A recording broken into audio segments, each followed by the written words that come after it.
Says it's starting. Okay, we're good. All right. I'm not sure We are running now. I'm not sure what that is. Why it's popping up? I got no idea. You probably have to delete it. Hit next. It's frozen. Just do it again. This was fun. Oh, you're supposed to just like your favorite games, I guess. Talk show. Yeah, it was right there. Oh, it didn't work. No, it wants you to like your favorite stuff. For some odd reason. Oh, well,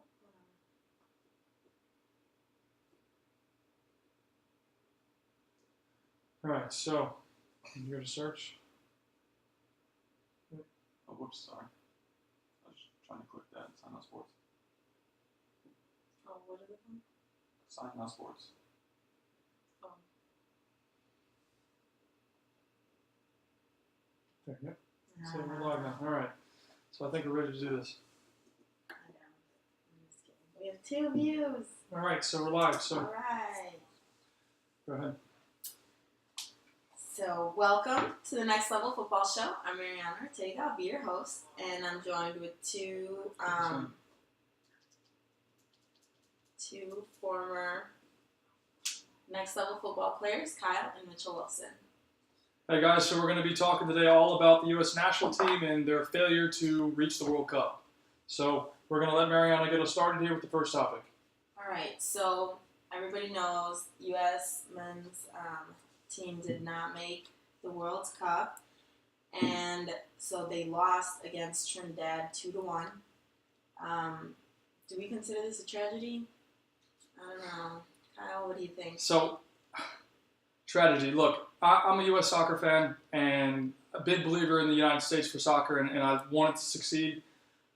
Is it a tragedy? Yes, but I'm looking at this as a fan. It's a huge tragedy, but I'm not surprised at all that this just happened.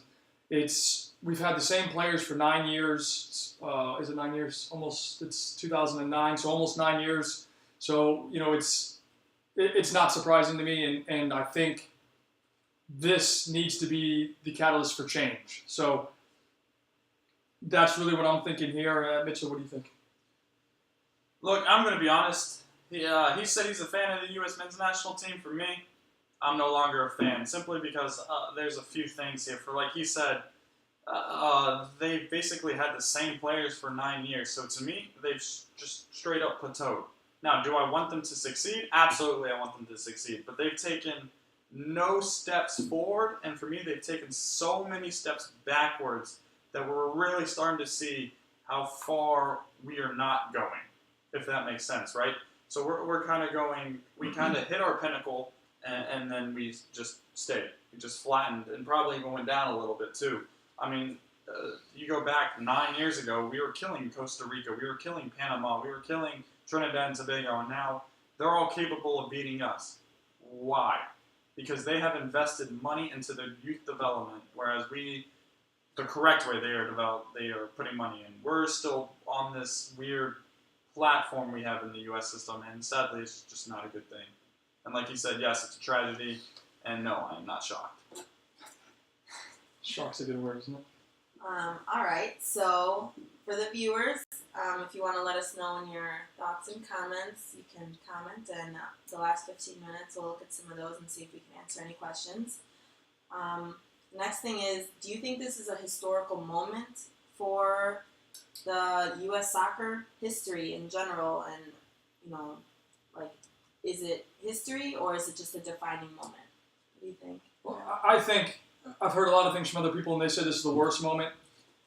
I'm looking at this, and this needs to be the defining moment, because I go out every day, and I'm seeing different organizations, different clubs in Florida, but throughout the rest of the country, and things, unfortunately, aren't run the way they need to be, in a sense, right? Because we're not developing kids the way they need to be. So it's this. I'm looking at this.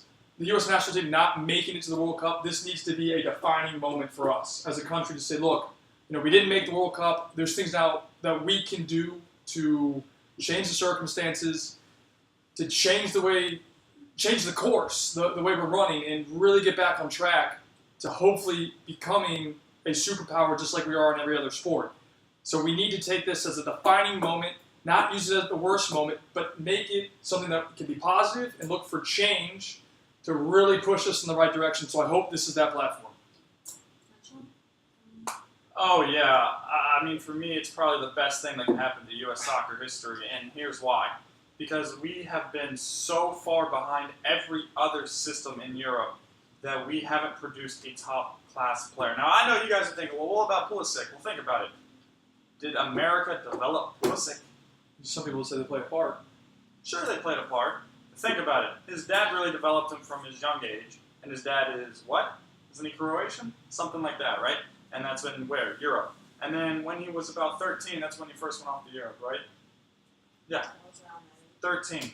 And so from 13 all the way up to 19, he's been in Europe getting developed. So I wouldn't say, and then we need to change our system. So that is why I think it's the best thing that can happen to U.S. soccer, simply because we need to change the system. It's not good enough, and we haven't been producing players. Now, you guys might say, Josie Altidore, Michael Bradley, where are they playing now? They failed in Europe. They are no longer there. A nice home point. But Yeah. so you would agree with me that this isn't the Yes. worst moment. This Yes. should be the defining moment. Yes. Yeah. I mean, again, when you talk about Christian Pulisic, I agree with you in the sense that it's tough to say that he's an American player. He is an American player, but he had so many outside experiences out of the country, and then he's in Germany getting developed. I'm under the impression, in the opinion, that if he was in the U.S. the whole time, he would be nowhere near as close to the level he is at now, and in the position that he's at now. But he probably wouldn't even. It's tough to say, but he might not be a pro player yet, just because of our model. And we're talking about different things with the. I want to give you guys a quote here that I have. It's actually on the Sino Sports Facebook page. It came from Manchester City. They just hired a new sporting director, and this quote really opened my eyes in terms of how far we are behind. So, in the last 10 years, 83% of the players who featured in the quarterfinal stage of the Champions League had all played first team professional football at 17 years old. We have one player doing that. Really, one player, and that's Christian Pulisic. We look at the rest of the American players, they're going to college, or they're going, maybe trying to break through, maybe they're playing in the DA platform, but we don't have a system that lets our young players get through, and a lot of them, unfortunately, get passed up or they fall through the cracks, and they don't get that opportunity to really go through and show their talent, and they're not getting those opportunities to go and play professional football. Good point. So really, who's to blame? Do we think it's the president, it's the U.S. Federation, the coaches, the players? Like, who are we going to blame in this situation? Or is there someone to blame, really? So, is there someone to blame? Again, I don't think there's one individual that we consider to blame. I think it's the whole system we're looking at, where we have a pay-to-play system. Almost everywhere else in the world, it's a compensation for formation system, and this is focused on long-term development. So I think that's really a fundamental problem for us. Now, we're looking at the president, the U.S. Soccer Federation, the coaches, the players. I think, for me, the players played a big role, obviously. They weren't good enough. They aren't good enough. Should they have got the job done? Yes, but they didn't. So that shows me that they're not good enough. They're not ready to be the level. Out of that whole team, especially when they played at Trinidad, I would say there's one player that deserved to be there, and I think we can all agree who that was, Christian Pulisic. Every other one doesn't deserve to be there. I mean, everybody talks about DeAndre Yedlin. People talk about Michael Bradley, Josie Altidore, and two of those are older players, Clint Dempsey. And then you got, I look at DeAndre Yedlin, and I don't rate him. I don't think he's – I hope he proves me wrong, but I think he lacks big time technically. Obviously, it's pure speed, and that plays a huge role. But I think with our system and the way it's set up, it's tough because a lot of the kids that we have, the small technical players, they're not getting chances because they're not big, they're not strong, and they're not fast. And that happened to me, where I had people come watch me that were in the American system, maybe a scout or something, and they said, oh, you're good technically, you got good ability, but you're too small. You have no size, and you have no strength, which is, concerning. You look at the best players in the world, most of them, they're smaller players. They're not Messi. I mean, yeah, he's got speed. You look at my favorite player ever is Paul Scholes. Nobody, for me, could do what he did. Obviously, you have Xavi from Barcelona, but the very similar players. But for me, Paul Scholes was the best player in his position for the longest time. And when he retired, all the big superstars went up to him when he did his shirts, just came out and talked about how big of a player he was. And that, again, small player, but he can control a game. And I think that's something, if we can change the system, we can really then show the world how good we can become. What do you think? Is there someone to blame? Blame. Yes. I think everyone who is in charge of U.S. soccer is to blame for picking the coaches, for picking the system, to not changing the system. Now, can you blame the players? Yeah, I say you can blame the players, but I have a tough time blaming the players simply because they were produced in the system, right? So if they're not getting the proper coaching, they're not going to know any better, they're not going to know anything. How can they be able to compete with the best? So, yes, it's the players' fault for not getting the job done against Trinidad and Tobago. They should have, and there's no excuse not to. But it's tough. I think it really falls down on U.S. soccer as a whole for not fixing this poorly made system. Well, people are probably going to ask this question, what can we do to fix the system, right? So in your opinion, what would you do to fix the system, the first thing? First thing, man, it's tough. You would need to make sure that every single club has something for each kid to play for, meaning that we have a club right down the road, and there's a lot of good players there. Lots of good players there, but after they finish U19, what are they doing? Nothing. They're waiting tables, and they're good players. But you're saying because they couldn't go to college? They couldn't go to college. Or they didn't know how to college, go. They could go to college, but they didn't know how. They're good enough to go, Yeah. but they don't have a platform. Exactly. So then we need to make sure we have something, whether it's just an amateur adult team, that we keep the kids playing and they can still be seen. Right? Because I can't tell you how many top-class players, I shouldn't say top-class, really good players in America we have at the youth system that just aren't being scouted. They're not being found simply because we have this poorly made system where they get nothing after they finish their youth. It's just sad. Well, I was going to say, on top of that, to add your point, is in Europe, every club has a adult team, so they might not be pro, but they have an adult team. So the young players can have something to aspire to and look forward to, where they can go, okay, let's say they play for a small club and they can go through and play for that team, and then they have scouts that come and they can get looked at to possibly go to the next level, and that's something I agree with you that we're definitely missing. Yeah, absolutely, yeah. That's a good point. So, here's a question for our viewers. What would you do if you were the president of the U.S. Soccer Federation? And make sure you let us know using the hashtag #SignNowTalksFootball. But I wanted to go back to that conversation we were just having.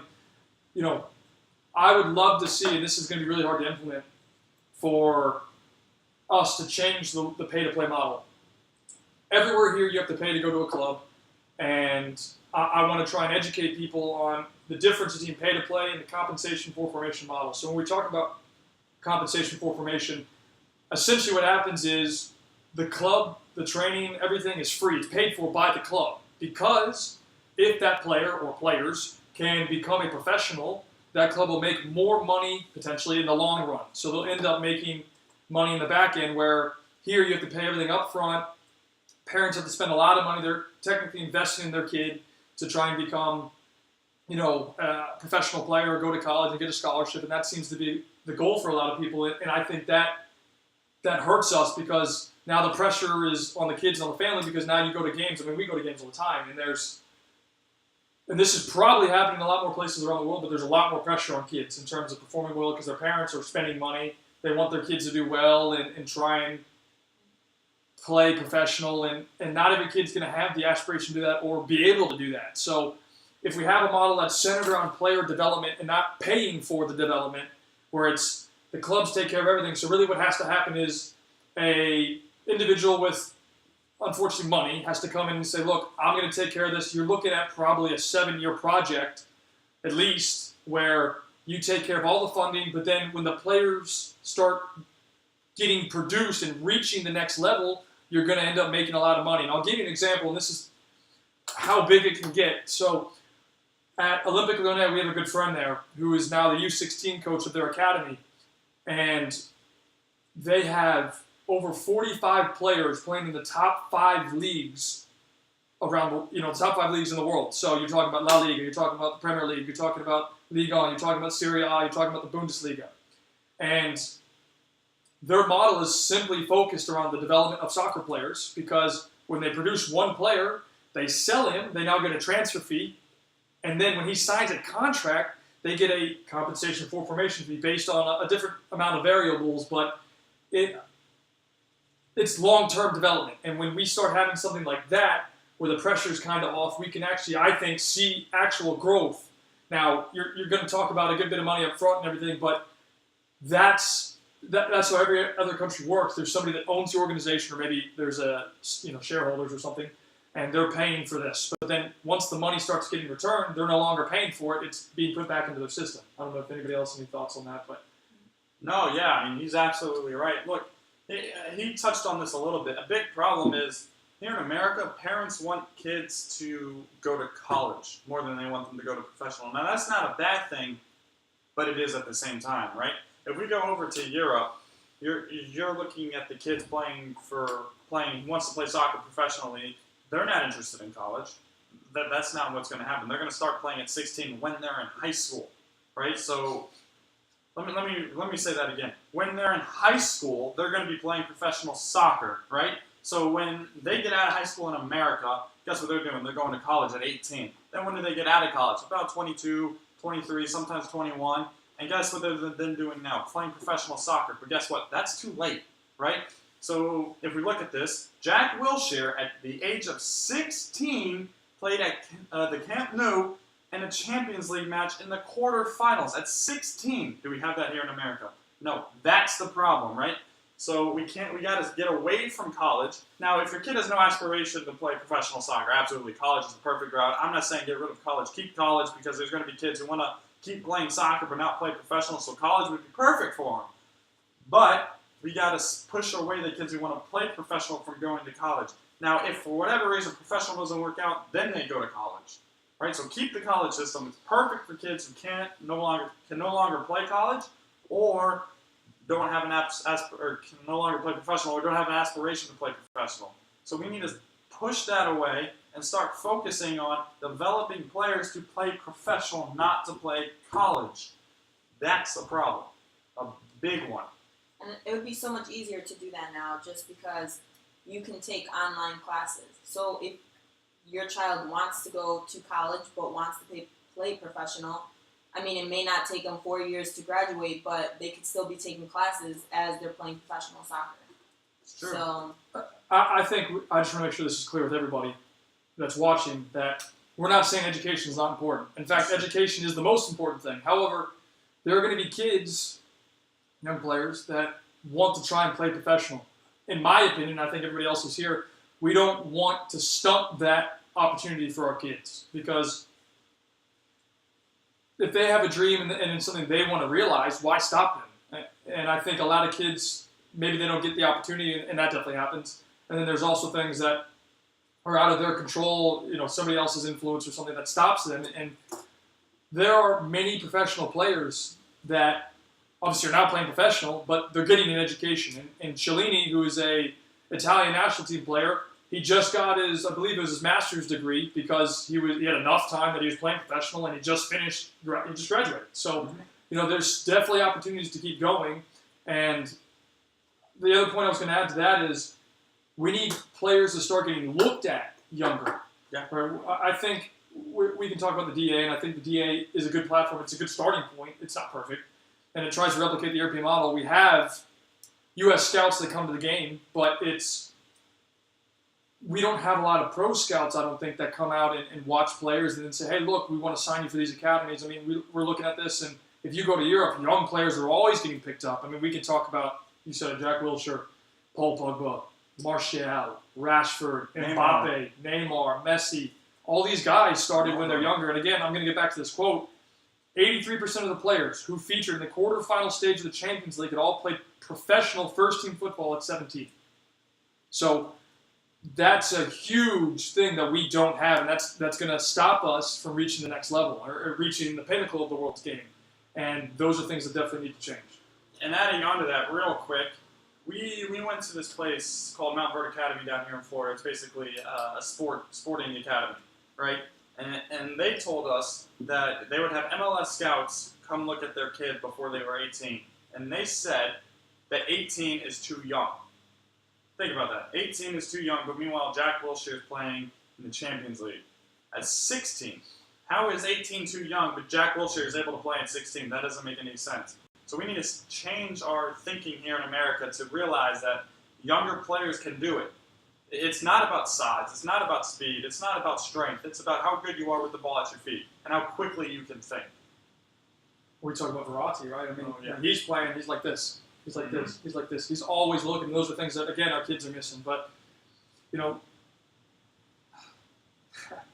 I think we need to save this for another episode. Yeah. All right, so we'll move forward. And so is there a problem with the MLS? For me, the idea that MLS is great, but I feel like it's poorly executed. Like, what are your opinions, Joe? Oh, man. What is my... Look, the idea of having a league in America is good. We need a league.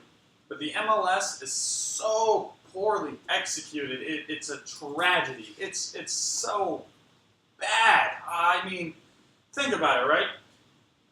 We're going to play a season of, I don't know, what is it, like 40 games or something like that, possibly even more in a season, and then go into a tournament at the end of the season to see who actually wins the league.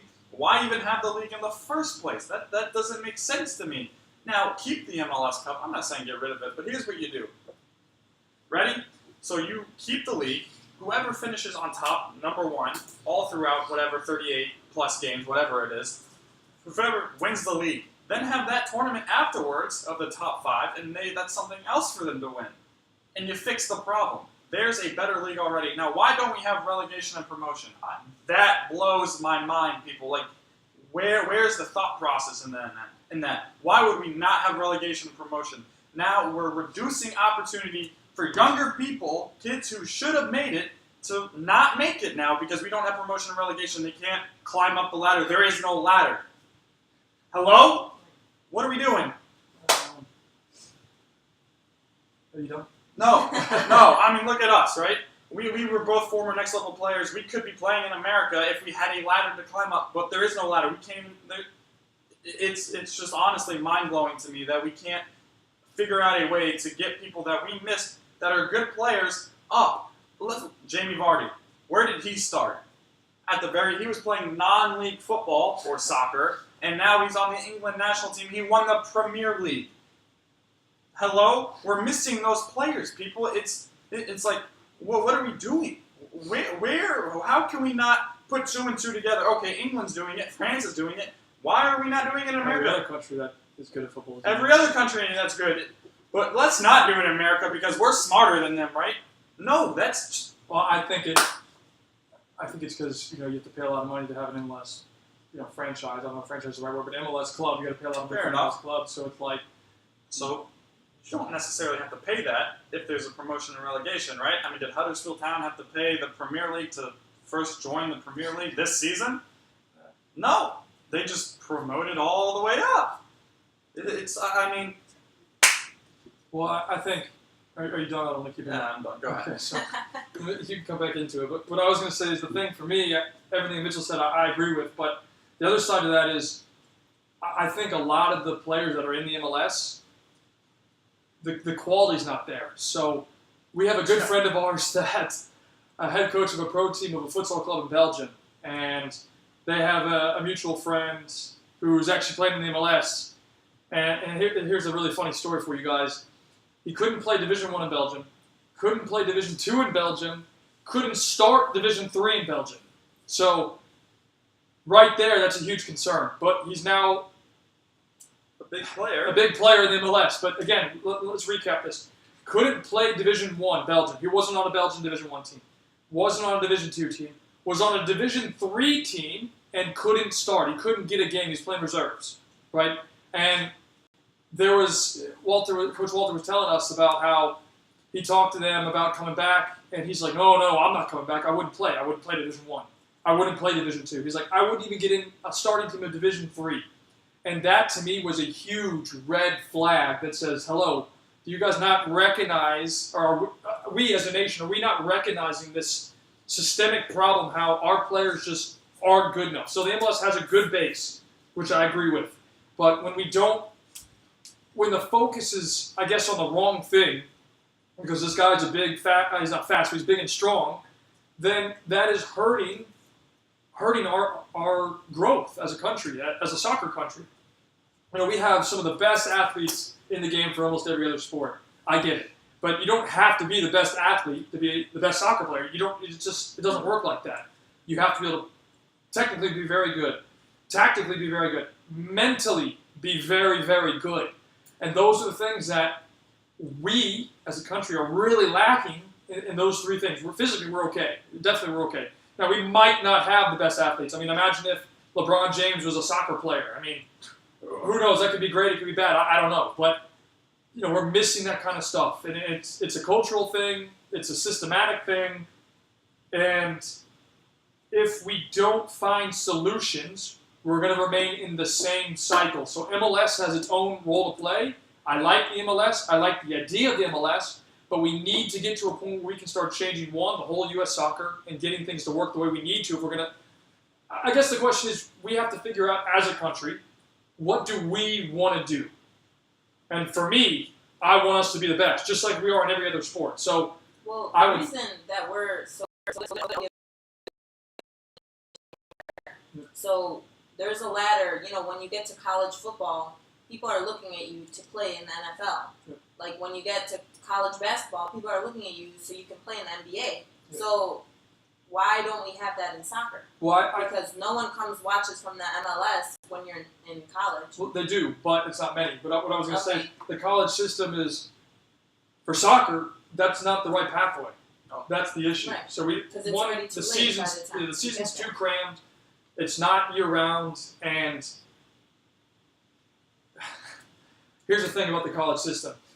It's a joke. Imagine, again, let's say we take a kid that's going from, he was playing a good level in the U.S., he's going to college, and then you take a kid who's the same age, but he's already had, we don't even have to call it pro experience, we can call it youth team, adult experience. He's already playing in a top league, so in an amateur league, or he's playing in a professional league. He doesn't even have to be playing for the first team. He could be playing with the reserves. We're playing with 30-year-old men. Yeah. We don't have that here.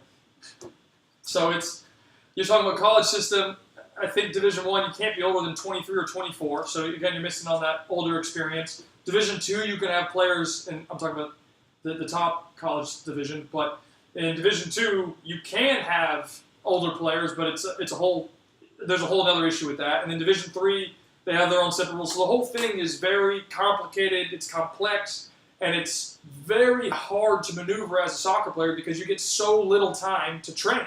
I mean, I remember when I was in college, when we were in season, we trained once a week because we had to recover, we had to play another game, then we had to recover, then we had to travel to go to another game.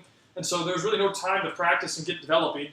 And then the off season was just, we only had so many hours to train with our coach, and that is a whole One second. second issue. So how many games a week did you have in college? 2 to 3. How many games a week do the professionals have? You can have 1 to 2. 1 to 2. So let's take this back, right? Yeah, Imagine well, this. He plays 3 games in a week. How many practices can you have there? After one game, the professionals take a day off, and then they go back. But it's very light if they got a midweek game, right? So if you're playing 3 games a week, let me guess, you're playing Sunday, Wednesday, and then probably like a Friday or a Saturday, or Sunday again. So if you're doing that, you can't practice Thursday because you just had a game. You got to rest. Your body needs to rest. So if you're cramming all those games in, how can you practice? How can you develop? You're not. You're resting, and then you're playing a game. And then you're also talking about people getting injured because you're playing so We many haven't games. even gotten to that one yet. I'll use myself as an example. I mean, I got hurt so many times. I mean, I couldn't even count how many. And there was a period where I thought I was done playing at 19 because I had so many problems with my knees. my knees would lock up. I ended up having tendonitis, but it took a long time for anybody to actually figure out what my problem was. And a lot of it was because the game load. We were playing too many games, and then I just couldn't. My body wasn't able to recover and handle the stress from playing that it really impacted me. So it's tough. But So here's another question. How many months was your season? well, we started preseason in August. No, games. I mean, like, so you started Okay, so games September. No. I mean, in preseason we had 1 or 2 games. So you're talking, 1 or 2 games in August, and then it's really heavy, really heavy from September to the end of October, maybe beginning of November. Okay, and how many games is that? You're talking about, depending on your coach and the schedule he wants to have, you could have 16 plus in 3 months. So let's put it in terms of Premier League because that's what I know best. In 16 games, you know where they are? January. Well, close. Close.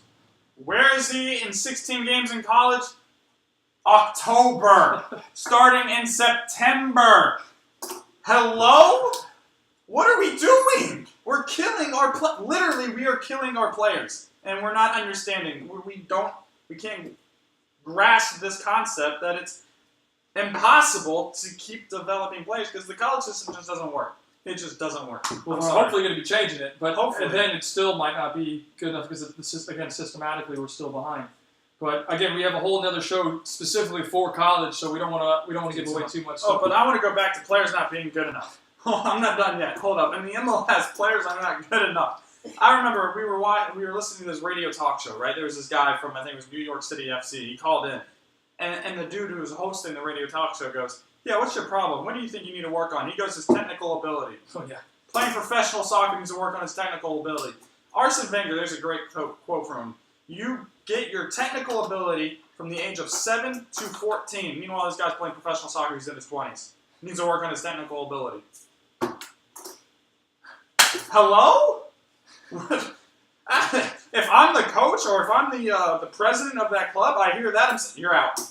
You're not playing for me anymore. What is the one thing he said? The one thing he said was he's an athlete. He specifically, I remember this. He says I'm an athlete first. He says that he's like I'm a very good athlete, and then he goes, but my technique isn't good, and that's why I think I'm laughing because it's like, again, that's point in case. If anybody within the federation, if anybody's listening to this and they have any power, please call us or something because we'd love to sit here and talk with you because it's really concerning for us that again this kind of stuff is happening. And if you look at any of the best players in the world. You don't even have to talk about Messi, Ronaldo, Neymar, Zlatan, any of those guys. Let's take players on Newcastle.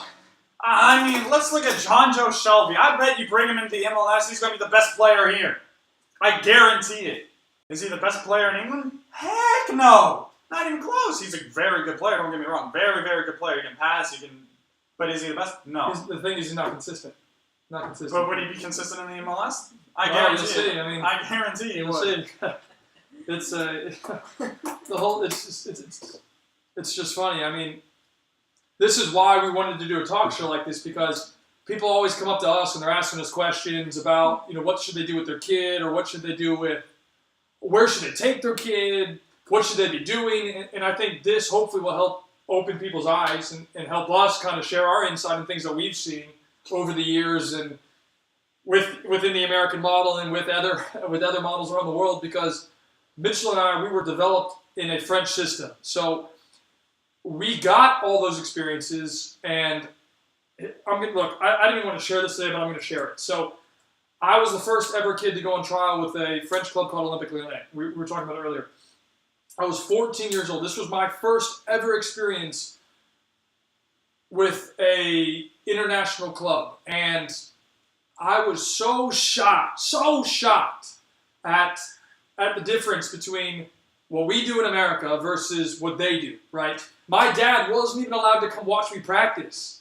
He had to stay outside the training center, and then I would go back. So basically, I would go in, we'd get ready, and we'd go out and train, and we'd come back. And then after that, my dad would be there. So my whole point to this was they did 5 days a week of practice, Monday through Friday. We would go to school. Then we'd get on a bus, and we'd go to training. From training, we'd go eat a meal, and then we'd go home. We would do that 5 days a week, and then we'd play a game on Saturday. We don't have that here, and that's a huge difference because that's, again, another systematic difference that we have that hurts us because everybody inside that system, guess what, was good. It wasn't like you're over here in America and you have 2 or 3 players that are really good and then everybody else is a little bit behind or further behind, whatever the situation is. Over there, every player was good. Now, to make it, you had to be unbelievable. And the thing that they told me and my dad was, look, Kyle's a very good player, but guess what? We don't need a very good player. We want the next Messi. We want the next Ronaldo. We want the next Neymar. It's funny you bring that up. There's 2 or 3 good players here in America on the team, and then everyone else over there is good. I took an E-license course here in America. I'm not even going to get into that. But, you know what the guy said running it? Isn't it great when you have a European kid come over and he's just fantastic? And in my head, I'm thinking, no, that's a bad thing. Yeah. Why is just one European who couldn't make it in Europe coming over here to try and make it and a very good player? That's not a good thing, folks. I want America to be the very good player. We shouldn't need a kid who below average from Europe coming over here and being a superstar. That's not good. Believe it or not, it's not good. It doesn't raise any level. It brings us down more than anything because that kid's a superstar. That kid's getting all the praise. That kid's always getting the ball. Whereas the American kid's falling behind him, praising, cheering him on as he dribbles 3, 4, 5 players and scores the goal. And it's not good. And going back to the MLS and the European players come over, we are not investing anything in the MLS. Bringing in Pirlo when he's 38. I remember watching him play in a couple of games, and he's nonchalantly jogging around. The guy didn't leave the center of the field. He didn't go left. He didn't go right. He walks forward and backwards in the middle. What is that doing for the MLS? All that is just bringing in more money for the MLS to spend in places we don't need, like a David Beckham at the age of 40. Hello? Well, did you read the thing that Schweinsteiger said about Probably. the quality of the MLS? He's like he said something that it was so frustrating for him when he first came over because they would plan stuff and it wouldn't work because the quality's not there, right? He's used to playing at the highest level, and when they go into the system, whatever club he's at, Chicago Fire, I think, he said that the level's not the same, and that's okay. The level doesn't have to be the same, but we're still not there. We're like the pathway to get there. For me, we're not on the right path. We're really, I would say, if this is the course here, we're out here. We need to come back in and realign ourselves to make us. And I know it's kind of hard to envision this, but it's like the path is here. We're out here. Can we get back here? And that's kind of the key. Look, what he's saying is we need to go this way. We're going that way. Definitely skewed over here. I mean, what benefit, honestly, to American players is bringing Pirlo over here? People want to watch him. Look, don't get me wrong. The guy was a fantastic player. His technical ability is outstanding. I mean, The best in the world. absolutely. I watched him in that F2 Freestyles video where he's hitting all kinds of passes. I'm like, dude, I can't even do that. I mean, oh my god, the guy's a god at football or soccer. Look, don't get me wrong, but at 38, what is he doing for America? Bringing in money for the clubs that go spend on another Pirlo at 38. Why are we not taking the money that Pirlo is bringing in and investing it into our youth to make our youth the next Pirlo? So let me ask you this: I'm curious on your opinion of this because I have my own thoughts. But you're talking about the older guys coming in, so Pirlo, David Villa, all of them. What's your take on someone like Giovinco coming in? Guy didn't make it in Italy, and now he's here in MLS and killing it.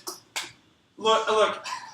I don't want to be mean, but all you MLS fans are asking Italy why is Giovinco not on the Italian squad? Why would he be on the Italian The squad? level's so below.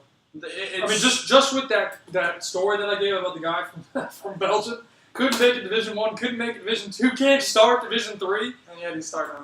Yeah, but maybe he didn't start every game, but he plays a lot, right? So that's the thing. Like, that's why, I remember what you're talking about. I'm like, why is anybody shocked that he's not getting called? Yeah, he's scoring a lot of goals, but look who he's playing against. But all the players, not all of them, but majority of the guys in the Italian national team are playing at the highest level. Look, I want to bring this up again. Giovinco was at Juve. Didn't start, was playing on the reserve team, and wasn't doing very well. So the MLS goes, I'll bring him in. And look, he's killing it here. Superstar. He's a superstar. That's a problem. That is the problem. And for whatever reason, we're praising him. Yeah, he's a really good player. Technically much better than every other player we have in America, by far. Don't get me wrong. But it's a problem that he's able to be that successful. That's the problem. Believe it or not, that's the problem. He's not good enough in Italy, and he's coming here and he's good enough. That's the problem. He couldn't start at the highest level in Look, Italy. I want to go back to Michael Bradley here because let me tell you, I love Michael Bradley. My favorite player in the MLS national team. The guy passes and doesn't ever move. He thinks he's Pirlo or something. I mean, it's incredible. He went to Roma, right, from some team in Germany. He played 5 games, I think, and then he came back over here. 5 games in half of a season. And he came back over here because he wasn't playing. Well, And I could be wrong on this. 10 years ago, I was probably one of the biggest fans of Michael Bradley because I thought he was I don't want to say revolutionary player for America, but I thought he was a class above everybody else. But then there was a turning point, I want to say like 2012, and I was like, what? I just, his level has, and I think it's on the same path line when he left Europe to come back here. It just, again, he's playing in an inferior league, and I don't mean that disrespectfully, it's just the truth. I mean, it's like any other league outside of the top 5 is almost going to be inferior than any other league, and that's the same thing with MLS. You go to China, it's the same thing. So we want, and I think this is going to be one of our next topics here, but we want our players to be playing against the best, right? That's why, if we look at basketball, that's why everybody, when we look at basketball, that's why everybody wants to come to the NBA because it's the best league. If we look at American football, everybody wants to come to the NFL. I mean, it's really the only league, but everybody wants to come to the NFL because it's the best league. So anybody that wants to play American football, they got to come to the NFL to play. Same thing for basketball, pretty much the same thing for baseball. So we should have and want our best players to go overseas because they're missing a lot of critical development stuff that we're not getting. So it's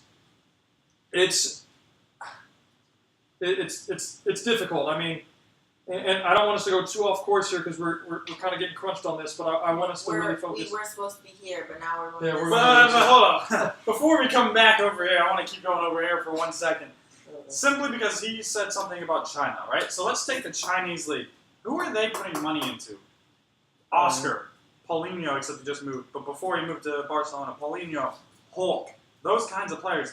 Guess what kind of players those are? In their prime! Or close to it. Or close to it. They're in their 20s, Well, right? I thought you were also going to say that they're also investing heavily. I was just getting into that. Okay, good. I hope you're going to say that. So not only are they buying those players in to bring in more money, but they're investing billions. Let me repeat that. Billions of dollars into their youth program. Do you know what they're doing? They're bringing in coaches from Europe to teach, to coach their coaches and to coach their players. They're bringing top coaches to come in from Spain, from Germany, from Holland to coach their coaches and to coach their players. We don't have that here. You know what we're spending that on? I have no idea. So if someone can tell me, please, I'd love to know what we're doing with that. And if whoever is spending the money, come talk to me first because I'd love to tell you what you should do with the money because you're not spending it correctly. Again, you need to be spending it here, but you're spending it there. Alright, so we're going to continue. I'm Let's bringing get this back on back. track. Yeah. Bringing this back. So should young American players or older, more experienced players go to Europe for opportunities in other areas, that we're missing here? Who's going first? Me or Mitchell? Who do you want? Mitchell, let's go with you first. Start off with you. All right, well, let's take this fantastic U.S. prodigy, Jordan Morris. By the way, I'm not a fan of. He got his contract from Werder Bremen to go there. You know who he signed for? The Seattle Sounders. Why? I got no idea. I wish I could tell you. No, something just came out on this. Okay, why? Basically, that he I don't remember the whole thing, but it was something along the lines of that. His family's living in Seattle, they wanted to stay home, and which is fine, I guess. But I think you have a point to go with this. Yes. So that, in my opinion, that really hurt his development big time because now instead of playing against James Rodriguez, against Mario Götze, against Iron Robin, against Arturo Vidal, all these top-class players. Well, you're not even talking about defenders at this point. You're just talking about the other players up front. I mean, he's a striker. Imagine That's a good point. He's not going against Matt Hummels, the best center back, in my opinion, in the world. He could have been going against the two of the best center backs in the world, Jerome Boateng and Matt Hummels, but instead, arguably the best goalkeeper. Arguably the best goalkeeper in the world. Not in my opinion, but sure. To some people, he might be the best goalkeeper in the world, but that's not here or there. And And now who is he going? I can't even tell you one defender except for Van Dam in the MLS. I really can't, and that's sad. That's not a good thing. And it's funny you say that. Let's talk about. I remember this guy Matt Miazga. He signed for Chelsea. Everyone was like, "Oh my God, he's gonna be the next best thing. He's gonna be the best center back in the world." Where is he now? I think he's in Holland somewhere, playing in like the second division. And see, he's not good enough to play in the top levels, and that's the problem. So yes, you need to get out as soon as possible from the U.S. system until we fix So hold this. on, I do have a question for you because you just I can't remember his last name, Matt, whatever. He goes to Chelsea. So should he have gone to Chelsea, or should he maybe he didn't have another offer? But if he had a second offer, maybe at a smaller club, maybe he should have gone there, right? I mean, because he's not making it at Chelsea, he didn't make it or whatever. Yeah. But if he went to a different club and he could have got developed and given those chances to play, because I agree with you. I mean, you look at Chelsea's system, and it's kind of hard to say, but if you look at Chelsea's system, they have something like 30 players that are youth players that are getting loaned out. They're not getting chances to play. So, that was probably a tough decision to make. So instead of look, if a Manchester United or Chelsea or Real Madrid or Barcelona come calling, that's going to be hard to turn down. Don't get me wrong, but it's going to be hard to make it in their system, right? So you got to stop thinking about all that money coming in and look, I now play for Barcelona and look at what's best for you. I don't know what's best for you. I don't know you. So maybe going to Barcelona or Manchester United or Chelsea is best for you, but maybe you should stop and think, maybe instead of going to Chelsea, I should go to, I don't know, Fulham, Sunderland, Newcastle, Huddersfield Town. I mean, who knows? That might be a better option because if you're not playing week in, week out in the games, you're hurting your development. I mean, you're still training with the best or potentially the best, but if you're playing in the reserves, it's not as good as obviously, like you said, I would think playing against or playing in the Sunderland first team or Fulham's first team, somewhere else where you're getting that consistent minutes because training is completely different than a match, by far. And I think that's something that people don't understand. Training is great. But I want to clarify this. Training is great, especially for the younger kids. When they start getting older, they need to be playing and playing a lot more, putting the things that they're learning in practice into game situations to improve. And that's where if you have somebody like Matt going and playing at Chelsea and he's not getting minutes, that's going to hurt him. And he's missing time playing. I mean, obviously it's great to be a professional. I mean, I would love to be a professional. I'm not going to use any names, but getting $300,000 a week with my feet up, enjoying the games, having the best seat in the house, and not playing. I mean, that'd be cool for me because I'd love to do that. I mean, obviously I'd rather play, but if I'm a professional, I mean, to me that's the best job in the world. Yeah. You don't have to play. You have no stress. You're just sitting there. You basically is watching soccer for a living. For a living, yeah. He gets to train, and then he's sitting there. He gets to play every cup, maybe a cup match or something. But 20 minutes at most. Yeah, gets a run out there. Doesn't have to do much. Yeah. So, but can I get a chance to crack at this, or you? Go ahead.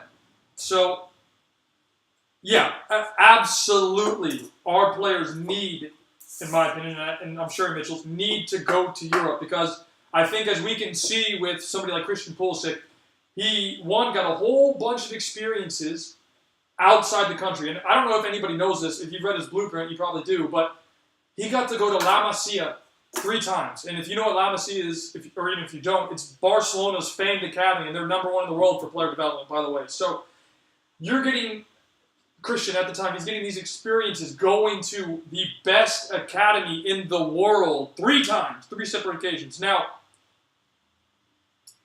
he got that because of the connections that his family has, and not every kid gets that. But if we're going to have players reach the highest level of the game, they need to be playing against the best players in their youth, especially when they start getting older. Maybe not so much when they're 9, 10, 11, 12, 13, but when they start getting older, 14, might be on the cusp, but 15, 16, 17, 18. By that point, if they haven't played pro at 18, 17, they definitely need to be playing against the best.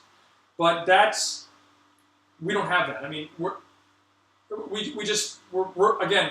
behind, and we're really behind. If you look at this is kind of tough to say, but if you look at a lot of the clubs in America, the kids, they're not getting developed the right way. This is hurting, again, our national team program. They're hurting us as a country to be better. This is hurting the federation. This is hurting everything. We're just not good enough. And again, we'll go back to this path that I drew here.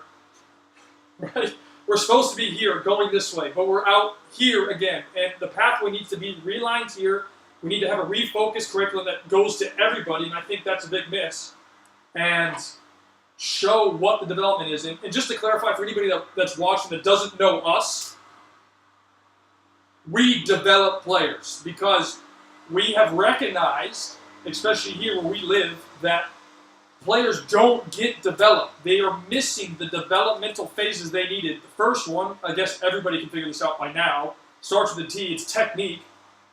Our players are very behind technically, and that hurts us. Very behind Speaking technically. of technically, they learn the technique from 7 to 14 years old. After that, it's too late. It's just too late. Too late to play at the highest level. Yeah. Now, there might be some exceptions, like we talked about Jamie Vardy. We don't know the full story of him, but he was able to play in non-league football, work his way up, and he got there. But if we're going to have players compete at the highest level, they need the soccer ball. But I got to digress here because we're going to go into a whole many different You are episodes. digressing. Yeah, So we need to get back on track here. But it's funny you say that American players aren't good enough and that we're not in the right system. You know what's funny? I have a lot of English friends where I live, and I talk to them, and they say they're not happy with the English system. But you know what? The English system's by far better in America. I mean, they at least qualified for the World Cup, right? We also have a lot of good They players. have a lot of good But players. they might not be the best. So they're not happy, but they're above us.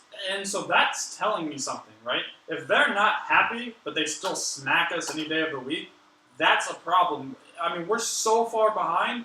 We're behind a country that is behind other countries, right? I mean, so let's look at it. Like this is the top. This is probably England, and America's all the way down there. I mean, I'm trying to visualize that for you. I mean, that's how far down America is, and that's a problem. We can't be behind a country that thinks they're behind other countries. Well, it's funny that you say that because that's kind of our next question is, and are the American players good enough, and will they ever be good enough? I mean, again, it's got to change with the system. If all our players were in Europe, then yes, I think we could be good enough. I mean, again, we'll bring this up one more time. Christian Pulisic is playing in Europe because he's good enough now. He's been getting those experiences. He got fortunate enough to go overseas and get those chances. But until that kind of stuff changes, we're just going to continue to struggle. And it's, again, for me, it comes down to what is our goal as a country? Do we want to be the best? Or are we okay with the situation that we have now? And I don't know that. Is that what we're looking for? For me, again, I want to be the best. So I think that's something that we need to kind of sort through and quickly, because if we don't, we're going to end up behind. Oh, my God. I don't think you want me to get into this subject because I'll be going on for another hour.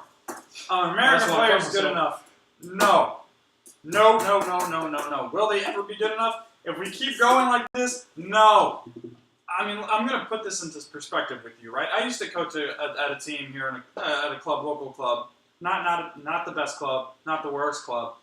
But I went to watch one of their games yesterday after I no longer coached in the club or at the team. And all that work I did where, I mean, we started really passing and moving and everything, and now everything's changed. And after the game, I showed my face to all the parents, all the players, and the second I did that, they all circled me, right? Because they're sitting there telling me because that they're no longer getting this right training, and it's a problem, and it's really sad. They all circled me because I had a connection with the players that they no longer have with their new coach, because the new coach has so many teams. He's there every other game and every other practice, and they're no longer getting the right training. Whereas, I mean, I want to just say this, the fullbacks, if you watch professional soccer, by the way, you see the fullbacks flying forward. Now, instead of flying forward, they're staying back and defending 4v1 against a lone striker. Why? What's the point of defending one striker against four people? If two people can't defend one player, you have a problem. You really only need one player to defend one player. So let the fullbacks go forward and go score goals. And it's honestly just really sad to see. It's really sad to see how far they Let's make sure this digress. is clear. This isn't just with one club. This is all yes. the clubs. Yes. So it's everywhere. It's not just one team or one organization or one thing. It's all over the country. It's everywhere where kids. I mean, let's look at the biggest club in Central Florida, or in Florida probably, Orlando City. They have 11 U11 teams, and guess what? If you're not on the number one team, they don't care about you. I'm sorry to say it, but they don't care about you. All you're doing is paying for that badge. That's it. That's essentially what you're doing. You're not getting good training. You're not getting anything good. I'm sorry to say it to you. That's true. So it's, to summarize all that, if our system doesn't change, They will never be good enough. we're not going to be good enough. We won't. There might be a fluke, like 5,000 to 1 odds, like Leicester City, but the World Cup game's a lot different than a 38 league season. So you're talking almost like a lotto win. We're just not gonna be there because of our situation. So if our model changes and we go on the right path, then yes, we can. Right. I guess you can That see was we're kind of passionate about this. Yeah. Yes. We're And we gonna, get questions like this all the time. So Yes. all right. So this is gonna be where do you go from here? What are the next steps for the U.S. team? Do you think that they'll get any new coaches, new players? I mean, we have had the same players for a long time, as we said before. Do you think that they will eventually or soon give the youth a chance? give you the chance. So I'll start with this one, but I mean I feel like I'm going back in circles here with this. It's like we need to change the system, and we're going to get new coaches. We're probably going to have more players come through. At least we hope so. If we have the same players again for another 2-3 years, we're in big We're not going to trouble. qualify for the next one. What I was going to say is, I don't even know if you guys heard about this. We haven't made the last 2 Olympics, Yeah. and that's for all young players. So, anybody know why?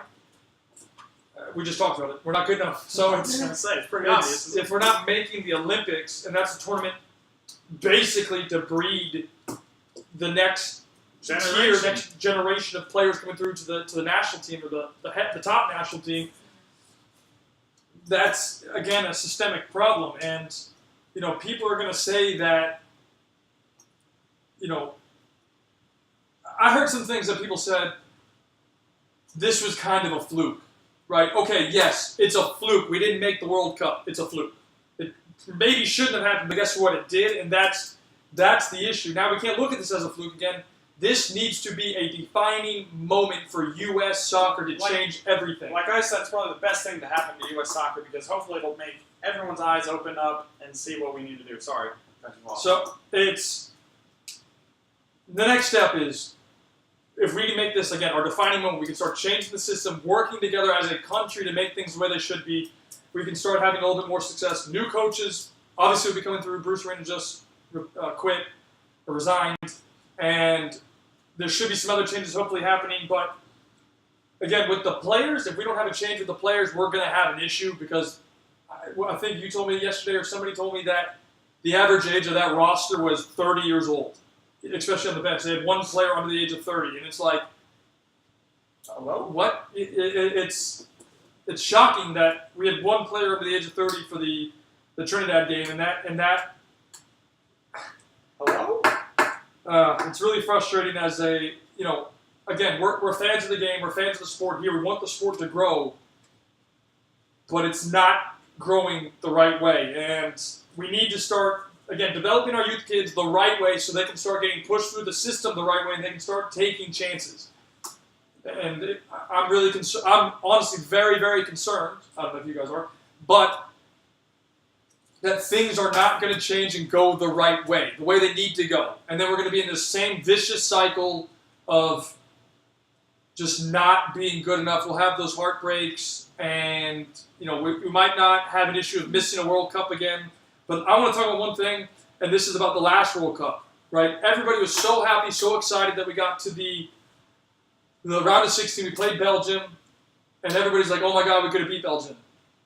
Didn't Tim Howard have something like 16 saves? 16 saves. So if somebody's having 16 saves in a game, that's a problem. And everybody's like, well, we could have beat them. Look, we could have beat them.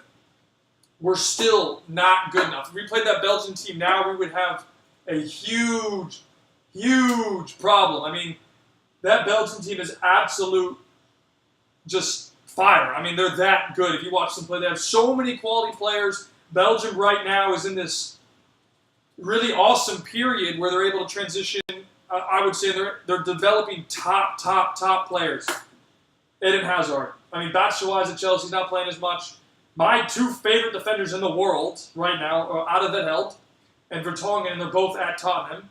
You're looking at it looks like you're gonna say something. Romelu Lukaku.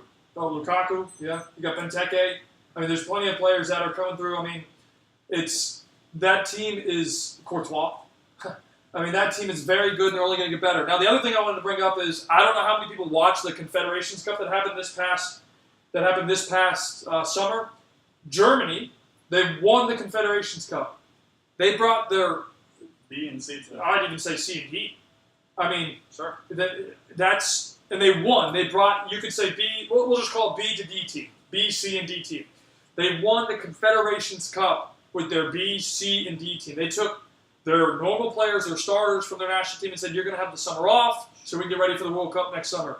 They won the Confederations Cup. And that is, if that doesn't tell you that their system's working, then we have, again, another big problem because it's just not happening for us the way it needs to. And it looks like you got something coming up that you want to say, so I'm going to give you a chance. Okay, so yeah, it's kind of funny that you say that. That being that the average age of this national team for this U.S. men's soccer team is, where was I going? 30, right? I'm looking up here. Hold on. I'm still trying to find it. The roster for the French national team. I'm going to name my God. every player that is under the age of 25. That team is insane. Let's look at this. Ready? Paul Pogba, that's already one. Ousmane Dembele, 2. By the way, those are all players playing at the highest level. Pogba, yeah. Thomas Lemar. Just won Ligue 1 last season over PSG. Alexander Lacazette. Is he 25 now? Is he? I think so. But it's okay, go ahead. Oh, He's 25 and under, right? Yeah. Anthony Martial. By the way, these are all players playing at the highest level, and they're all under the age of 25. Kingsley Coman. Oh. Rafael Varane. Yeah. Samuel Umtiti. Yeah, he's good too. Playing for Barcelona. Yeah. Woo! Rafael Varane's at Real Madrid. He just won 2 Champions Leagues in a row. Hello? Go ahead. Live Kurzawa, I'm pretty sure is 25. He's young. Yeah, he's Yeah. 23. I Playing think. for PSG. PSG, yeah, starter. Starter. Who else is in here? Hold on, I'm not done yet. There's more. Demiu Bakayoko. Griezmann too. He's 26, 26. so he just passed that cusp. But again, he's another example. He's been playing. Look, people say Griezmann's below. For me, Griezmann's here with Ronaldo and Messi. I mean, the guy's a genius. I mean, let's be honest. He's got that French and Spanish swagger about him, and it's just unbelievable to watch. Let's see. There's more in here. Benjamin Mendy. Man City. Unfortunately, he got hurt, but he was an Best absolute left baller. back in the Absolute world. baller. I mean, he's disgusting. The guy's incredible. Yeah. Lucas Digne. I think I'm saying that right. I don't know. He's at Barcelona. Barcelona, yes, sir. Alphonse Areola. You haven't even said Mbappe yet. I haven't gotten him. And he's the second most expensive player in the world. I mean, behind Quarantine Tolisso. Toulouse is good. Tolisso, yeah. Kurt Zuma. He's at Stoke. Ever heard of him? Let's see, who else? I mean, so basically my point I'm trying to make here is we are bringing guys older than 30, and I can't tell you, there were probably 2 or 3 in that list that I didn't say older than 30 out of all those guys I just said. Yeah. So I think the average age there was 25 on that roster. Ours is 30. So for me, we are 10 years behind Europe, people, because it was probably 10 years ago that they were bringing 30 players, probably even more than that. Now, 30 players older than 30. Now we're bringing players older than 30, but they're bringing guys who were 21, 20, 18, 24. But here's the thing, at those ages, they're superstars. At 30, our players are, quite frankly, below average. They couldn't make it in Europe, that's why they're back in the MLS playing. Well, Jermaine Jones just said something because he was playing, obviously before, with Schalke, I believe. He said something because he was talking about the Jordan Morris thing, and he brought up earlier. He's like, our kids need to go to Europe. Yeah. And absolutely they need to go to Europe. And that's the thing, because again, he just talked about it. Young players getting a chance to play. How many people know Mbappe? Mbappe is 18, maybe 19 now? Yeah. He's the second most expensive player in the world. Or I guess will be this summer when the official transfer goes through because he's on loan. But I think the record, or the number was 166 million euros. You're talking almost $200 million for a 18-year-old kid. But it's funny, the age of the most expensive player is 24, and he was like 300 million euros. And of course, we all know who that is. Neymar. 24, guys. Not 30, not 35, 24. Where? Well, even before that, when he went to Barcelona, it was something like 50 million, and that was a couple of years ago, and that's That when the was market was 20. Yeah, so I mean, we can go back to Anthony Martial. He was what, 65 at the age of 18? and that was you're talking euros and then you're talking dollars because pounds it was 50 something. So that's, Where? I mean, how are we not seeing? Like, how can we like twist the switch on our brain up instead of down to make the connection that we're missing that in America?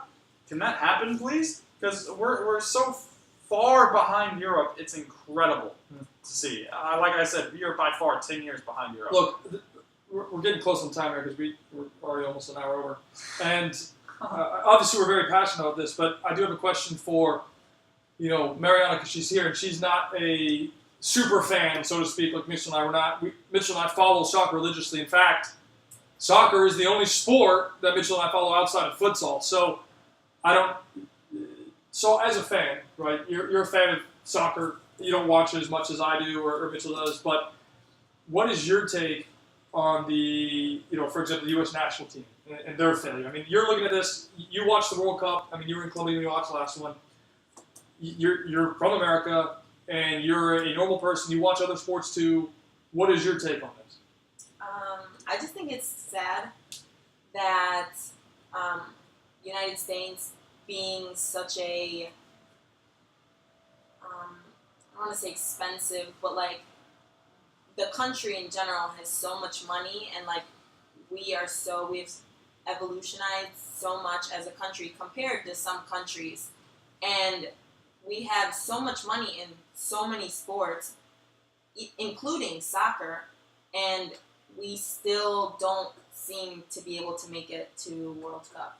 Like, I don't know what is missing because everything, I mean, I'm almost positive every single thing that they need to be a good team we have.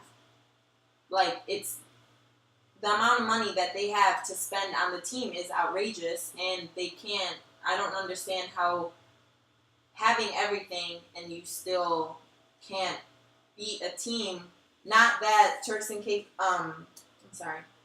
Trinidad and Tobago isn't a, great team, but being such a small country and being able to beat us, having so much more is like a shock, and it's sad. Well, I'm curious because, again, as a fan, right, you probably heard about the Panama story where Mm-hmm. USA they play Panama in the United States, they emphatically win 4-0. Right. And destroyed them. Yeah, and But who's at the heart of that? Michael Brown. Absolutely, dude.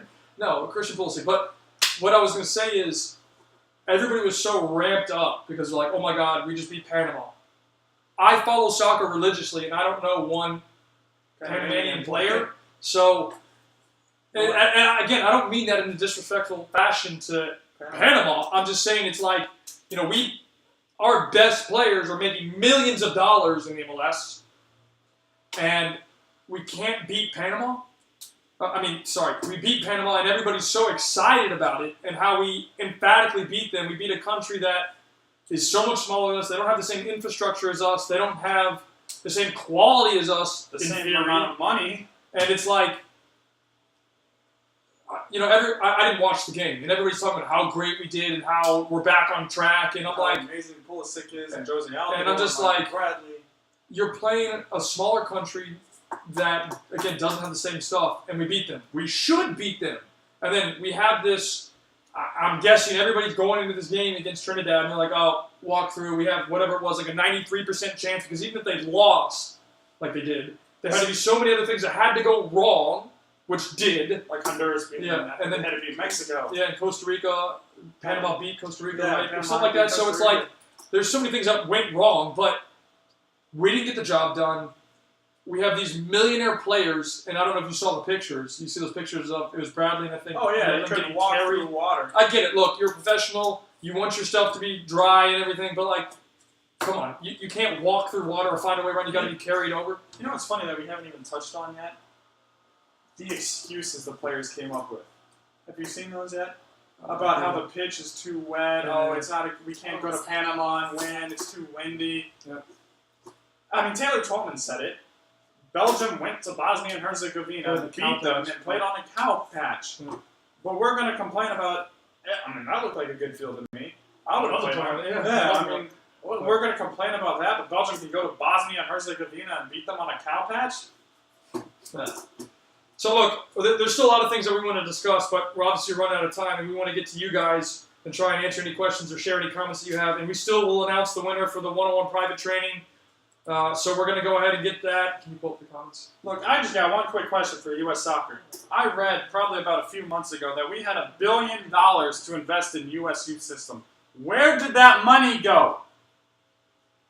Anyone? If you know, please tell me, because I'd love to know. And then I'd love to tell you where you went wrong. We want to get to you guys' comments and kind of answer some stuff. We got a lot of stuff from Sasha here. I'm trying to go through this. I think the top thing starts here. So Tiago said everything needs to change. Mike said, loving the show. Thank you. We do appreciate that. We love the feedback. Nick said, is Pulisic an example for U.S. youth players to follow? So I'm assuming you mean in terms of him going to Europe. And yes, I say so. I'm assuming Mitchell would say so, yes, too. But yeah. Here's the thing. Pulisic has a European passport. Yeah. Makes a big difference. If you don't have a visa, it's going to be really hard. You got 3 months, right? And it's going to be hard to do that in 3 months. So it's a lot tougher than people think, because we were in France. We both had visa issues. We both had to come home because of those visa issues. And so it's tougher than people think, and it's not easy. But if you have a way, do it. Well, I was going to say, you need connections. Yeah. So we don't... You need connections to get over there, because again, my brother... Pulisic went to La Masia 3 times because of the connections his family had, and that makes a difference. So, yes, U.S. youth players need to go to Europe. If they're going to reach if the goal is to reach the highest level, yes, Europe's the way to go. You're not going to get there without knowing somebody, and that's one of the things that we can try to do to help. But you have to be at a certain level. So if you're not training, you're not reaching those levels, you're just not going to make it. I mean, it's that simple. Even if you could ask us to say, hey, can you help us get to Europe? And we can say, sure, we can help you. But if you go over there and you don't do well, it's really on you because you're not ready. And that's probably the issue. Again, it's a systematic problem. Is there anything else you want to add to that? No. So, yes, follow Christian Pulisic's path if you can. But it's tough. It's not easy. Octavio said if we do, then we won't grow. Why don't we copy European model? I mean, in terms of copying the European model, I think they started that, right? I mean, that was the idea with the DA, is to copy the European model. But, again, the European model is compensation for formation, not pay to play. So people are joining these academies, let me rephrase it, if they get accepted into an academy, it's free. Now, if you're going to a smaller club, then there are fees you have to pay for. So you probably have to pay for uniforms and stuff. So there are things that you still got to pay for, but, again, it's incredibly cheaper. And then when or if somebody signs from a club, signs a pro contract, and I'm going to use this example of Bastian Schweinsteiger. When he signed a pro contract, when he transferred to Manchester United, a small club that he played 1 year for, they got 19,000 euros at the end because they played 1 year in his development. So if we can get everything changing there, and it's going to start really with one person saying, you know what, I'm just going to throw a number. I got $5 million. I got a 7-year plan, 8-year plan. We're going to bring in coaches. We're going to pay these coaches. We're going to pay for the kids. We're going to develop these kids. That's when you're going to start seeing changes. Because one person has to do it, then the whole country's going to do it. I mean, that's the way everything seems to be happening. And look, yes, we need to follow the European model. Yes, that needs to happen. But it's harder than people think it is. It's going to be one step at a time, right? So we need to invest heavily into it. Like I said, we had $1 billion to invest in the youth program. We need to invest that very smart. We need to give the kids something to play for, right? I know Octavio personally. I know what club his kids play for, and at that club, there's nothing for them to aspire to at the end of it. I played for that club too, and where am I now? I'm no longer playing. Hey, you're having fun on the show, right? I am having fun on the show, but I'm no longer playing, and that's the issue. So we need to make sure that every club has an adult team. It doesn't have to be the best. They don't have to play in the MLS. They don't have to play in the USL. But they have to have an adult team for kids to play for. I think that's the first step. I think for sure that's the first step. And that's something that if we can start incorporating into our clubs, if our clubs can start building, and maybe they can't play in the same league, but we could create instead of having a U19, it could just be the adults. Yeah. and just play, and then have kids playing through there. And that's something that we need to start doing if we're going to be able to compete. So we got a couple more things in here. Mitchell, you want to answer this question while I keep looking? How does sending our talent there elevate the game here? What? Oh. Players would recognize. I think ultimately it doesn't elevate the game here, but it elevates our players. So, the kids who don't have an aspiration to play professional, this is where they play. They're not going to go over to La Masia. They're not going to go to Borussia Dortmund. So it's not necessarily going to elevate the game here, but it's going to elevate every single player who's trying to play professional, right? And then they can come back once they're done playing with their knowledge from overseas, and then try to implement that over here, right? To help the kids. That way they no longer have to go over there. So once they do that, so maybe it will eventually, probably 10, 15 years after they come back and finish playing, and now they want to coach, they want to help the youth system, they want to change it, and everything they learned from being over there, they can now put into practice over here. So that's how it's going to help. Long story short. So we're really close in time. We actually went way over. We're not trying to do more than an hour, but this is our first one, so we just want to kind of quickly get through these, and hopefully we can get some stuff out. And Sasha said that Romelu Lukaku played the top division in Belgium and Champions League at 16. So, and he said, in the MLS, who does that? Nobody. Absolutely right. Octavio again said, you can go to any basketball court in the park in America and start a pickup game. Soccer, forget about it. However, the rest of the world being able to have a pickup game is normal. That's a very good point, right? We were in France. Anywhere you went, soccer. You can walk out here. There's some soccer nowhere. Nobody's playing yet. Pickup. And then I think that's kind of it. Thank you, Disney Funville. That's one of our sponsors. They said, awesome show. Looking forward to the next one.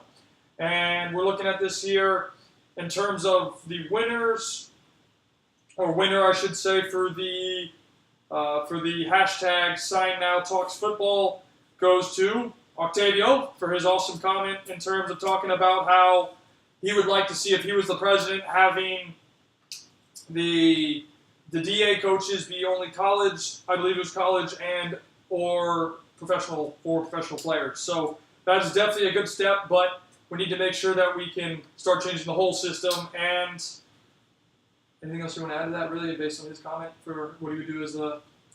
I didn't really see it, but... Yeah, so basically that, he says that all DA coaches should be former next-level players, college or professional players. Okay, yeah. But I want to bring in Jose Mourinho, didn't really play professional soccer. So college isn't professional. Yeah, it's a fair point.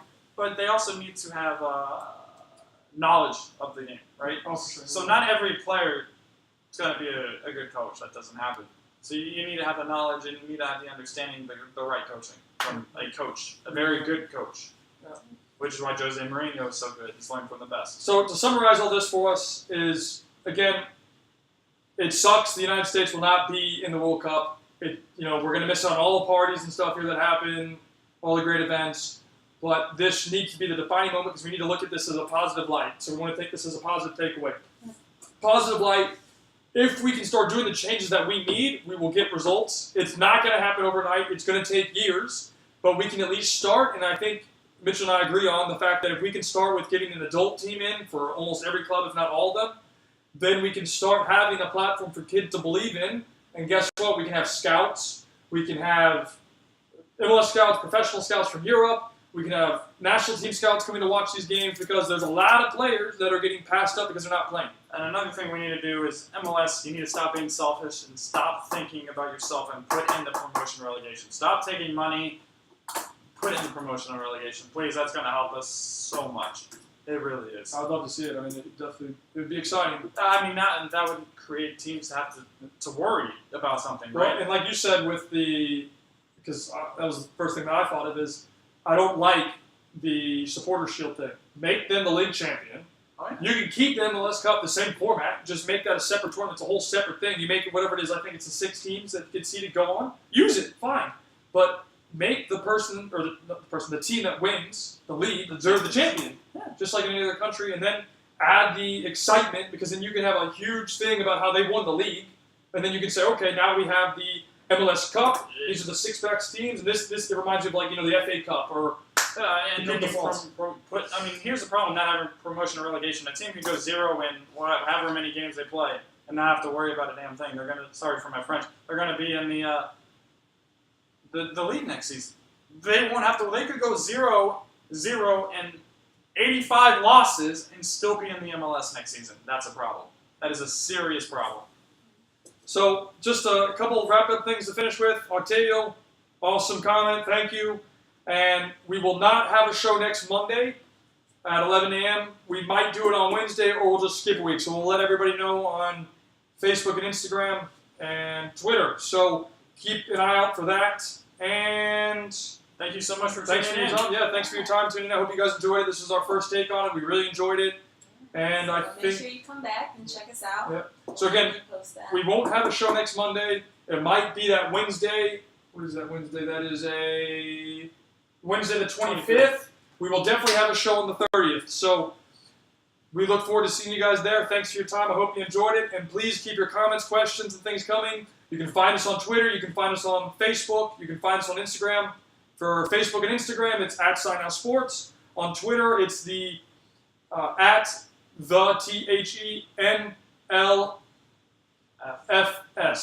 The next level football show. So @THENLFS. So thanks for your time, guys. I hope you enjoyed it, and let's keep the conversation going. See ya.